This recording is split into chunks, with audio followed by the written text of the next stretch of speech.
పోయినాయి. సో నువ్వు నాకు ఆన్సర్ ఇవ్వాలి యో యో యో, ఆ, ఊ అంటే అప్పుడు ఆయన అన్నాడు, నువ్వు రక్తం దాని లోపల ఉన్న మ్యాటర్ అర్థం చేసుకో. రక్తము ఈజ్ లైఫ్, ప్రాణము ఎలా వెళ్ళిపోయిద్దో తెలుసా?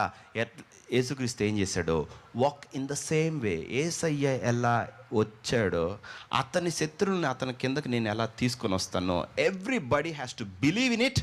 ఆ పాత్రలోకి అందరు రావాలి, అందరూ అందులో వెళ్తేనే ఆ విడుదల. అర్థమవుతుందా? హలో.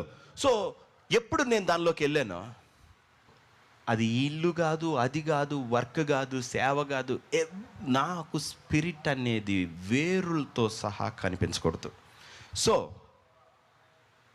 నీ కష్టం, నువ్వు ప్రాణం ఎవరి మీద పెట్టుకున్నావు, దేని మీద పెట్టుకున్నావు, ఏది నీ ట్రబుల్, దేన్ని నువ్వు దేవుడికి ఇయ్యలేకపోతున్నావో అది ఇవ్వటం ఈ sacrifice. Okay, without a sacrifice, without an offering నువ్వు వాటి నుంచి బయటికి రాలేవు. నేను అనేది మీకు అర్థమవుతుందా? సో మీ కుటుంబంలో ఏది ఉందో యు గో, నువ్వు వెళ్ళు, ప్రార్థన చేసుకో, తండ్రి ఆన్సర్ ఏందని. నేను ఒకటే చెప్తున్నాను, నేను అయిపోయిన తర్వాత వాళ్ళకు కూడా అదే చెప్పన్నాడు. నేను చేస్తే కదా అందరి కోసం అన్నా. అప్పుడు ఇది తీసుకో అని యేసుక్రీస్తు కూడా మీ అందరి కోసం చేశాడు. దెన్ నిన్నెందుకు అడిగాను? ఎందుకంటే నువ్వు దాన్ని నమ్మలేదు కాబట్టి అడిగాను. నమ్మి పెట్టు, I will show you the release.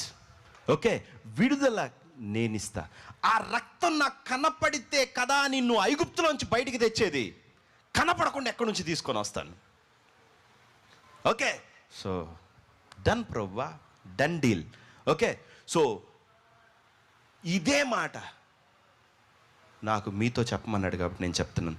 You go, you pray, దేవునికి ప్రార్థన చేసుకోండి. ప్రభువా నా ఫ్యామిలీ ఇది సంగతి, నా బ్లడ్ ఎక్కడుందంటావు అని నన్ను అడగండి. నువ్వు ప్రాణం ఎక్కడ పెట్టుకున్నావో చెప్తాడు. ఓకే, అది ఎనీ ఏరియా,